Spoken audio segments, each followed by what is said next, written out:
روایات کے آئینے میں اعلیٰ حضرت میر عثمان علی خان والیہ دکن سے متعلق کچھ انوکھے واقعات سننے کو ملتے ہیں. ان واقعات کی حقیقت تو خدا ہی بہتر جانتا ہے، لیکن جو لوگ ان واقعات کو جانتے تھے انہوں نے قسم کھائے بغیر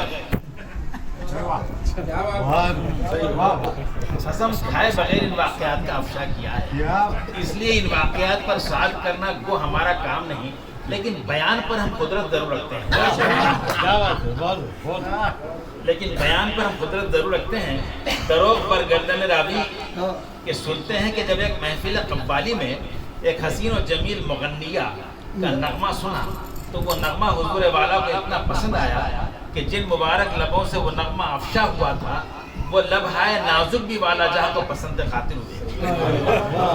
اور اعلیٰ حضرت نے کسی ننگو رواج کی پرواہ کیے بغیر محترمہ نیلا بیگم کو اپنے عقد نکاح میں لے آئے اور اپنے محل خاص میں مسند زوجیت بخشی. لیکن جب نیلا بیگم کو لڑکا تولد ہوا تو نہایت کالا کلوٹا تھا. بچے کو دیکھ کر اعلیٰ حضرت سجدہ رہ گئے اور اپنے ملازم سے پوچھا کیا رے یہ تیری صورت پر گیا ہے؟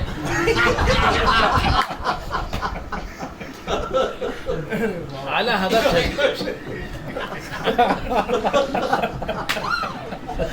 کیا کہہ لے اعلیٰ حضرت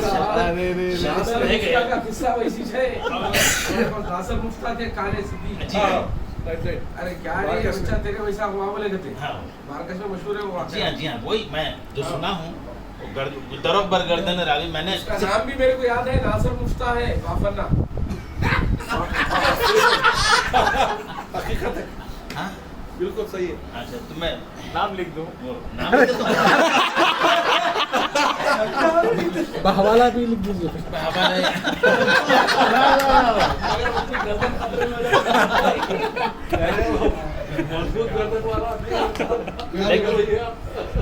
لیکن جب نیلا بیگم کو لڑکا تولد ہوا تو نہایت کالا کلوٹا تھا.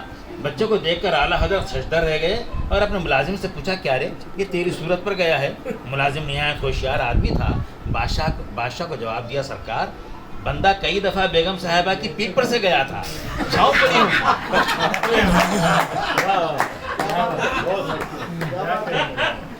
اب چھاؤں سے ملازم کا کیا مطلب تھا؟ چھاؤں سے ملازم کا کیا مطلب تھا وہ ملازم ہی جانے یا خود نیلا بیگم. جب ہم نے مسجد جودی میں نماز ادا کی اور شاہ وقت کے مزار کی زیارت کی اور فاتحہ گزرانی تو وہیں شاہی قبور میں حضرت نیلا بیگم مرحومہ کے مزار کی بھی زیارت کر لی. اعلیٰ حضرت صاحب نظر شخصیت واقع ہوئے تھے. کوئی چیز خواہ وہ انسان ہی کیوں نہ ہو جب حضرت کی نگاہ میں کھٹک جاتا تو پھر اس پر دوسری آنکھوں کا کھٹکنا دشوار ہی نہیں ناممکن ہوتا تھا.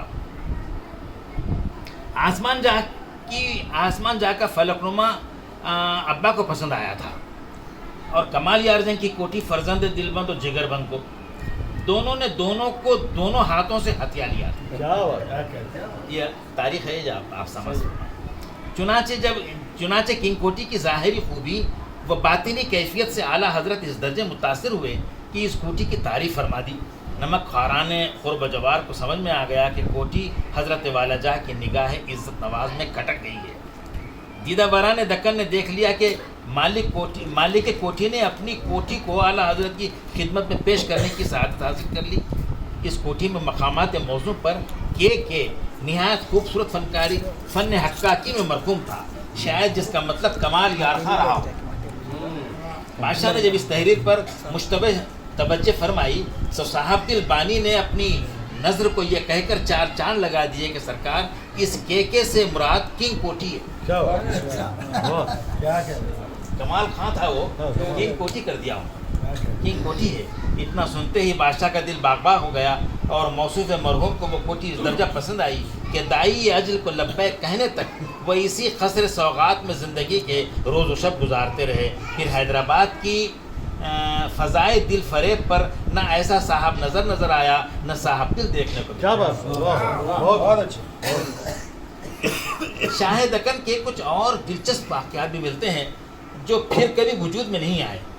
ایک واقعہ بادشاہ اور وزیر تعلیم کے دلچسپ نیز لطیف نوک جھونک کا بھی ہے.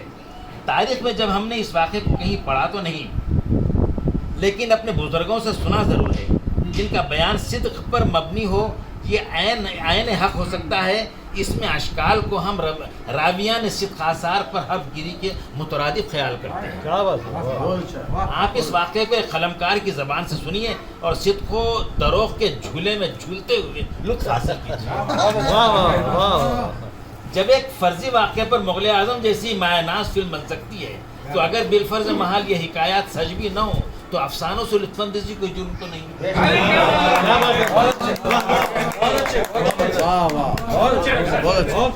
بہت شاندار ہے۔ حقیقت حال سے تو وہی باخبر ہے جو ہر حقیقت سے باخبر ہوتا ہے۔ کہتے ہیں کہ جب شہرہ آفاق دانشگاہ جامع عثمانیہ میں ایم.اے. اردو کے نصاب میں شعر و سخن کی شمولیت کی گئی تو بہرحال کلام شاہی کو بالائے طاق رکھا گیا اور لائق شعراء و دانشمندان ہند کے کلام کو اولیت بخشی گئی۔ نصاب کی تدوین مکمل ہوئی اور اسے بادشاہ کے حضور میں پیش کیا گیا تو بادشاہ نے جب دیکھا کہ اس نصاب میں میر تقی میر سے اقبال تک اور جوش ملی آبادی سے نذیر اکبر آبادی تک کا کلام شامل نصاب ہے، لیکن خسرو دکن سلطان العلوم کے کلام کو یکسر نظر انداز کر دیا گیا ہے، تو بادشاہ کی خفگی واجب العین تھی۔ بادشاہ جب بگڑتے ہیں تو بنتے کام بھی بگڑ جاتے ہیں، بادشاہ جب بگڑتے ہیں تو بنتے کام بھی بگڑ جاتے ہیں۔ عالم برہمی میں ارشاد فرمایا کہ نصاب شاعری میں ماں بے دولت کا نام کیوں نہیں ہے؟ زیر طالب زیر کا آدمی تھے، یوں عرض کنا ہوئے کہ جہاں پناہ کیا خسرو بہروبر یہ گمان فرماتے ہیں کہ والا تبار کے کلام کی شمولیت کا خیال بندہ کم ترین کو نہیں آیا؟ بادشاہ نے ارشاد فرمایا کہ پھر کیوں نہیں رکھا؟ عرض کیا اعلیٰ حضرت کا کلام پڑھانے والے استاد کہاں سے لاؤں؟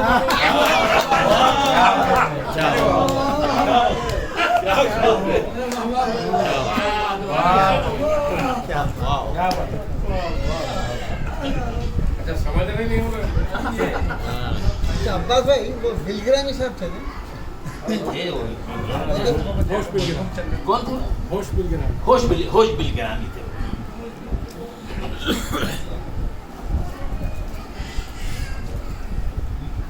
ہاں، استاد کہاں سے لاؤں؟ میر و غالب کو پڑھانے والے تو سارے ہندوستان میں ہزاروں مل جائیں گے، لیکن والا تبار کے کلام کی تفہیم کرنے والے اساتذہ سارے عالم میں انقا ہیں۔ اسی مجبوری و معذوری نے کم ترین کو باز رکھا۔ اتنا سنتے ہی بادشاہ دکن مسحور ہو اٹھے اور فرمایا کہ بہت اچھا کیا، معمولی شعراء کے کلام کے ساتھ ماں بے دولت کے کلام کی شمولیت کچھ موضوع معلوم نہیں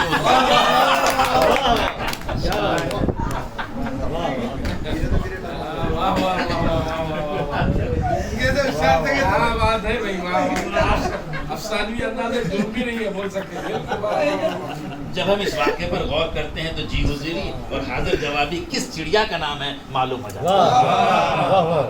کسی نے بادشاہ کے کان بھرے کہ شاہی باورچی اصلی گھی کی چوری کر رہا ہے۔ شاہی باورچی اصلی گھی کی چوری کر رہا ہے۔ ایک دن بادشاہ سلامت خود حقیقت حال سے خبردار ہونے کے لیے حاضر مطبخ ہوئے۔ جب باورچی نے دیکھا کہ حضور ملاحظے کے لیے تشریف لائے ہیں تو اس نے گھی کا ڈبہ کڑھائی میں اونڈیلا اور ایک عدد پوری کو تلنے کے بعد سارا گھی موہری کے مہانے میں لڑکا دیا۔ بادشاہ حیرت سے پوچھا یہ کیا کر رہا ہے؟ دوسری پوری کیوں نہیں تلتا؟ ہاتھ جوڑ کر جواب دیا حضور والا جا کی خاص ہے کہ پوری ہے، اگر میں اسی گھی میں دوسری پوری تلوں گا تو پوری چرانی ہو جائے گی۔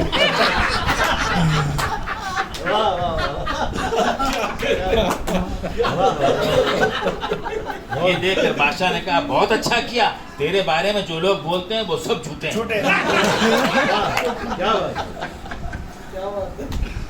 کہتے ہیں کہ کن کوٹھی میں گھنٹہ بجانے والا متعین تھا اور وہ ذرا واجبی اور کچھ افیونی بھی واقع ہوا۔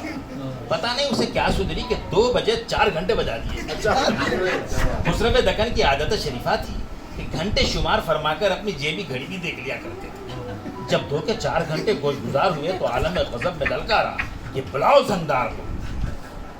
بادشاہ کے بلاوے پر تو افیونی کی افیون اتر گئی اور مستزاد مسجد کچھ اور نیچے اتر گئی۔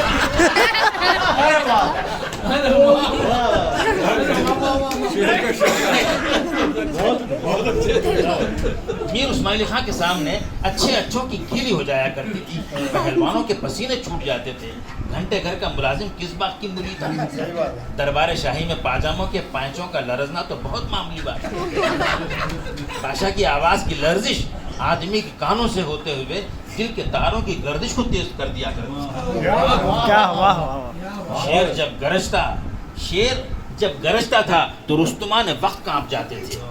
وہ دور ہی روب و داب کا دور تھا۔ کوتوال کو دیکھ کر غنڈہ گردی فراموش کر دیا کرتے تھے۔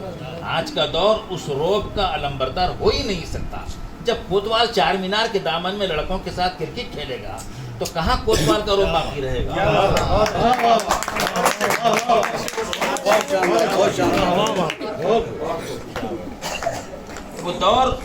وہ دور ہی روب و داب کا دور تھا۔ کوتوال کو دیکھ کر غنڈہ گردی فراموش کر دیا کرتے تھے۔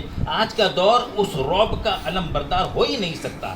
جب کوتوال چار مینار کے دامن میں لڑکوں کے ساتھ کرکٹ کھیلے گا تو کہاں کوتوال کا روب باقی رہے گا؟ بچے استاد کو دیکھ کر کانپ جاتے تھے۔ کیا مجال جو شیروانی کے کالر کے ہک تک کھلے ہوئے ہوں۔ آج بچے استاد کے ساتھ زندگی کرتے ہیں، فلمی گفتگو کرتے ہیں، گانے گاتے ہیں، تو کہاں استادوں کا روب باقی رہے گا؟ والد کے سامنے آنکھ اٹھانا جرم قرار پاتا تھا، اب بچے والد کے ساتھ رومانی ڈرامے دیکھ رہے ہیں، تو کہاں والد کا خوف باقی رہے گا؟ وہ دور اب لوٹ کر نہیں آئے گا۔ جو لحاظ کے بچ رہا ہے اسی کا تحفظ کیا جائے تو یہی غنیمت ہے۔ غرض افیونی کانپتے لرزتے حاضر دربار ہوا۔ مزاج شناس لوگوں نے پٹی پڑھا دی تھی کہ بادشاہ کو اس سلسلے میں کیا جواب دینا ہے۔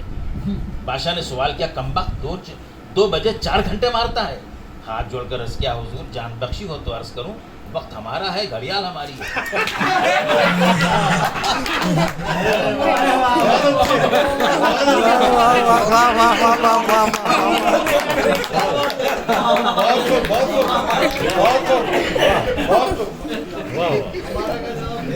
ہاتھ جوڑ کر عرض کیا، حضور جان بخشی ہو تو عرض کروں وقت ہمارا ہے، گھڑیال ہماری ہے، گھنٹے ہمارے ہیں، 2 کے 4 نہیں، اگر 8 بھی بجا دوں تو سرکار ہم کو روکنے والا کون ہے؟ وقت سرکار کے تابع ہے، سرکار وقت کے تابع ہے۔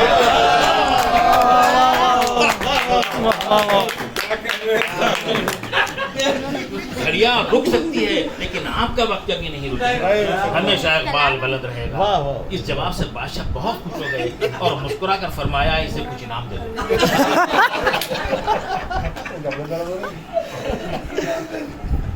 اسے کچھ انعام دے دو، وقت واقعی ہمارا ہے۔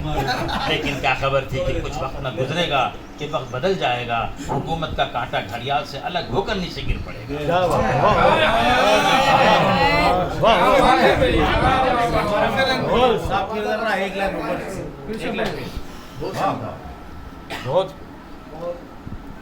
شاعر نے کیا، اس جواب سے بادشاہ بہت خوش ہو گیا اور مسکرا کر فرمایا، اسے کچھ انعام دے دو، واقعی وقت ہمارا ہے۔ لیکن کیا خبر تھی کہ کچھ وقت نہ گزرے گا کہ وقت بدل جائے گا، حکومت کا کانٹا گھڑیال سے الگ ہو کر نیچے گر پڑے گا۔ شاعر نے کیا خوب کہا تھا کہ آدمی کو چاہیے وقت سے ڈرتے رہیں، کون جانے کس گھڑی وقت کا بدلے مزاج۔ جب وقت کا مزاج بدل گیا تو وہ بادشاہ جس نے کبھی کسی کے آگے ہاتھ نہیں جوڑے تھے، ایک مرد آہن کے آگے ہاتھ جوڑنے پر مجبور ہوئے۔ اگرچہ یہ نمستے کا جواب تھا لیکن احمقوں کو کچھ اور ہی نظر آ گیا اور یہی تصویر اترا کر سب کو دکھانے لگے۔ وقت ہمارا استاد ہے، وہ سبق دیتا ہے کہ توبہ ہی بھلی معلوم ہوتی ہے۔ یہاں ہم صفی کے شعر کو قدر ترمیم سے یوں پڑھتے ہیں کہ اے صفی وقت کو برا نہ کہو، وقت شاہین شاہوں پہ آیا۔ خدا معلوم یہ بات صحیح ہے یا غلط ہے، لیکن ہے بہت مشہور کہ کنگ کوٹی میں بیگنوں کا داخلہ ممنوع تھا۔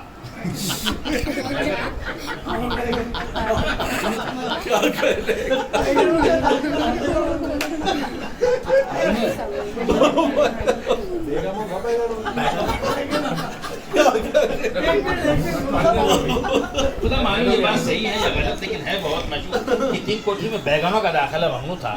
دشمنوں نے خسرو ذیشان کے کان بھر دیے تھے کہ کئی خواصیں مجبور ہو کر بیگموں سے شوق فرما رہی ہیں، اور پھر وہی بیگم باورچی خانے میں لوٹائے گئے۔